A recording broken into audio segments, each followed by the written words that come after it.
Welcome to Astronomy Daily, the podcast that brings the cosmos down to Earth. I'm Avery. Give us 10 minutes and we'll give you the universe. And I'm Anna. And in the show today, Avery, we've got everything from missions to Mars, facing off with solar storms, to a historic first glimpse of space weather on a distant star. It's going to be a journey.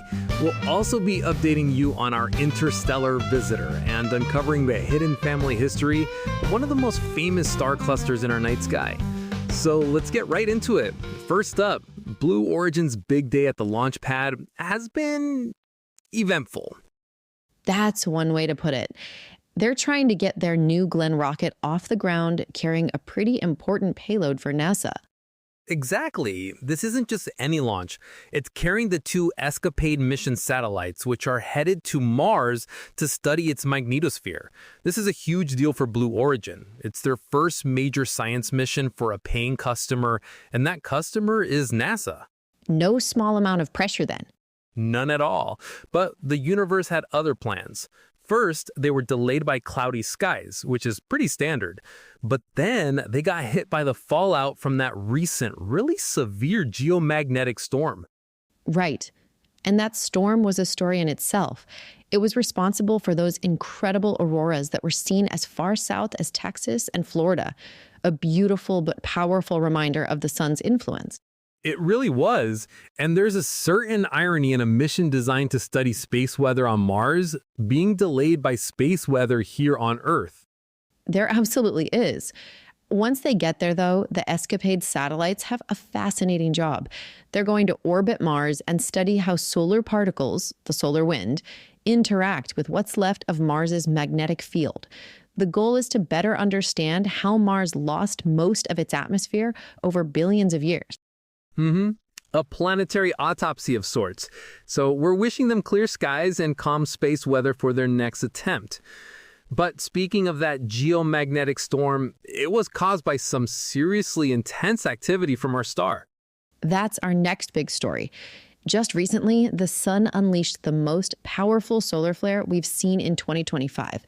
It was categorized as an X5.1 class flare. Wow. For our listeners, X-class flares are the biggest category, and X5.1 is a monster. That's the most intense flare since back in October 2024. It is, and it had immediate effects here on Earth. The blast of radiation caused significant radio blackouts across Africa and Europe on the sun-facing side of the planet. So that affects things like high-frequency radio communications used by airlines and mariners, right? Precisely. The bigger concern now is whether a coronal mass ejection, or CME, was associated with the flare and is heading our way. NOAA is keeping a close watch. If a significant CME does impact Earth, they might issue a G4 geomagnetic storm watch. And the G4 is serious business. We're not just talking about pretty auroras then. That can cause widespread problems with electrical grids and communication satellites. Exactly. It's a powerful reminder that we live in the atmosphere of a very active star. But what's really amazing is that we're now able to see this kind of weather happening on other stars too. That's right. So while on the subject of CMEs, it's not just here in our backyard. This next story is a groundbreaking one. For the very first time, astronomers have directly observed a coronal mass ejection from a star that isn't our sun. It's just incredible. We've theorized it happens, but to actually see it is a huge leap. So what did they see? They were looking at a red dwarf star, which is about 40 light years away.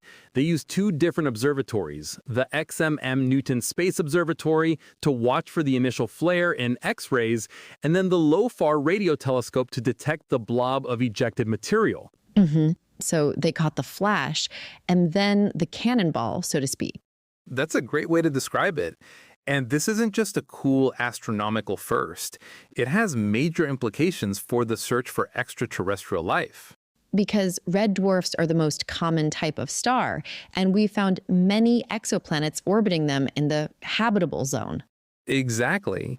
But red dwarfs are also known for being extremely volatile, especially when they're young.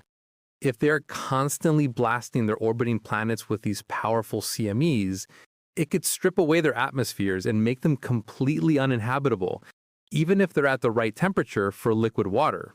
So finding life might be less about the address and more about how stormy the neighborhood is. It really refines our search. It certainly does. And it's not just energy reaching us from other star systems. Sometimes we get physical visitors. Let's talk about our latest interstellar guest, Comet 3I/Atlas. A new image has come in and it's looking more spectacular than ever. This is only the third confirmed interstellar object we've ever detected, right? After the mysterious Oumuamua and the more comet-like Borisov? That's right. And this new image shows that its ion tail has grown significantly longer and has much more defined structure. It's really starting to put on a show. And that growing tail means it's becoming more active. Exactly. As it gets closer to our sun, it's heating up. This causes volatile materials on its surface, things like frozen carbon dioxide, to sublimate, turning directly from a solid ice into a gas. That gas and dust is what creates the tail we see. Which gives us a chance to study its composition. By analyzing the light from that tail, we can figure out what it's made of. This is an incredibly rare opportunity. It's like getting a sample delivered directly from a distant, unknown planetary system, telling us about the conditions where it formed millions or billions of years ago. A true cosmic time capsule. From a single visitor from afar to a massive family reunion right in our own backyard. Our last story today completely reframes one of the most recognizable patterns in the night sky. You're talking about the Pleiades, the Seven Sisters. I am. But it turns out that famous tightly packed little cluster is just the bright, shiny core of something immensely bigger. Researchers have discovered what they're calling the Greater Pleiades Complex. That sounds impressive. How much greater are we talking? It's staggering. This stellar network stretches 2,000 light years across. It contains thousands of stars that were all born from the same stellar nursery about 120 million years ago, along with the main Pleiades cluster. So how did they find them? These sibling stars are scattered all across the sky now. It was some brilliant detective work. They combined massive data sets from 3 sources: NASA's TESS, ESA's Gaia, and the Sloan Digital Sky Survey. Gaia tracks stellar motion with incredible precision, so they could find stars moving in the same general direction. Okay, so they're traveling together. Right. Then they used test data to measure the star's rotation periods. The speed a star spins is a really good indicator of its age. Younger stars spin faster. This allowed them to find stars that were the same age as the Pleiades. And finally, they confirmed it by checking their chemical composition. Siblings have the same stellar DNA, so to speak. That is fascinating. So when we look up at the sky, we're not just seeing random points of light. We're looking at these vast, dispersed families drifting through the galaxy. That's the takeaway. It completely changes our map of the night sky. And this new method could be used to trace the origins of other star families. Perhaps one day we could find the long-lost siblings of our own sun. What a thought to end on. From solar flares affecting us right here to finding the sun's family tree. That's all the time we have for today's Astronomy Daily. We covered a lot of ground and a lot of space. We hope you enjoyed the journey. Join us next time as we continue to explore the latest news from across the universe. I'm Avery. And I'm Anna.